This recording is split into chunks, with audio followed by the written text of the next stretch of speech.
ride. I have to start it now before the thoughts leave my brain. Yeah. Okay. So I'm gonna make this video and then I'm gonna take a social media break. I'm gonna take a pretty big Instagram break. And I'm making this video because I think some people like my Instagram. I think some people check it out. And that's cool. That's awesome. But I'm afraid that it's tampering with my memory. Honestly. I'm afraid that I'm tampering with my memory. So I am going to take a break, but I just wanted to share some things that I've been thinking about, some insights that I have, because I don't want to leave everyone without anything. There's going to be this video and there's going to be a second video. And all right, so let us begin. The first thing that I am realizing is every single day, let me sit up straight. Every single day, every person in the world is surviving, okay? Everyone is surviving. Everyone is doing the best that they can to survive. It might not look like they're surviving, right? You might think you're the only one surviving and everyone is thriving. Well, I feel, after thinking about it, that most people are surviving. And so what you see, how you see them acting and operating, this is the best they can do right now. This is their survival is right there. That is where they're at. So what does that tell us? Well, what if you have someone in your life that you try to show love to, consistently, trying to boost them, or giving them encouragement, compliments, whatever, kindness, showing love, and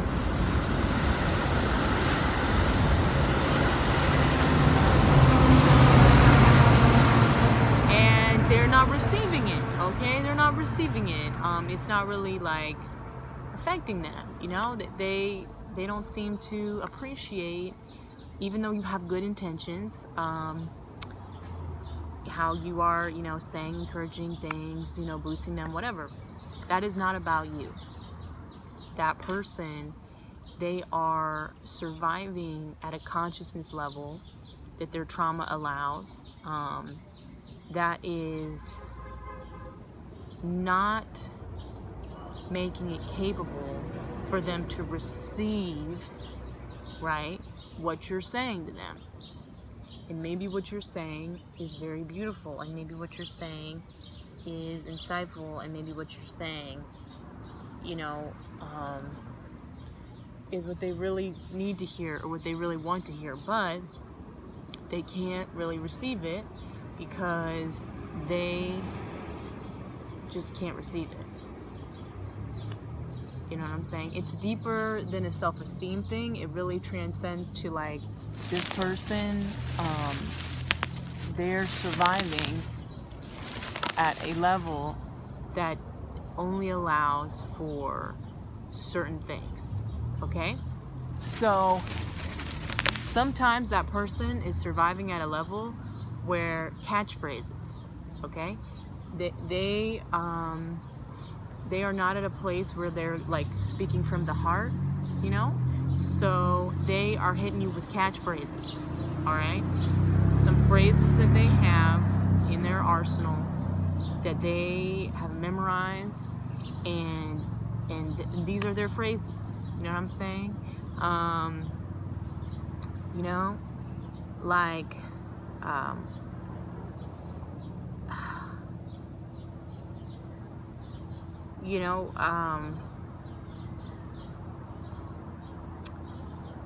Get a girl, okay? Or you're the best. You know what I'm saying? That's what's up. You know what I mean? They're surviving their day. they're not in the place where they're gonna start like getting deeper than that, because below that iceberg water, below the water that the iceberg is floating in, is stuff that they have not really, you know, navigated through. They haven't really gone there with themselves, okay? It be that way sometimes, or something to that effect, you know. It be that way sometimes. It is what it is. Oh my God, there's a catchphrase for you. It is what it is. It be like that sometimes. Okay, so, you know, here you are, you know, you're coming at them and you're like, oh, I just want to talk about, I feel like there's something going on, you know, like, I love you, and I see all these like giftings and callings in you, and like, yeah, like I just am seeing this in you, and you're telling them this, and they're just like, like, whoa, dangerous, right? Like, this is gonna hurt me, because they haven't really gone that deep by themselves. They're surviving in a level that doesn't allow them to go that deep by themselves. So you're expecting them to like engage with them, to talk about these deeper things, and they're not even there alone. They're not even there alone with themselves. Okay, that's the first part of what I have been figuring out. The second thing is that, let's talk about what sensuality really is. Okay, someone who's very sensual, right? They're like, man, I don't know why I'm like a sensual person.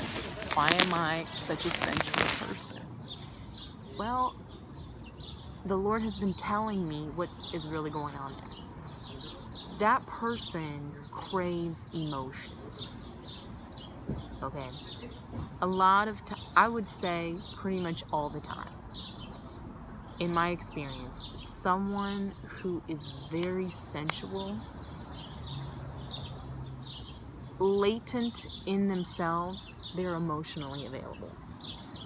They might not ever get there. They might not ever get to the place where they're like experiencing those emotions, but they crave them. Even if it is by proxy. So like with another person, watching another person be emotional. It's not even about sexual really, it's about emotional.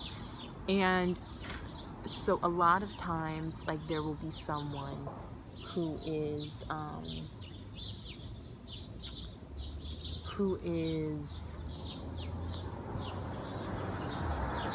what's the word I'm looking for?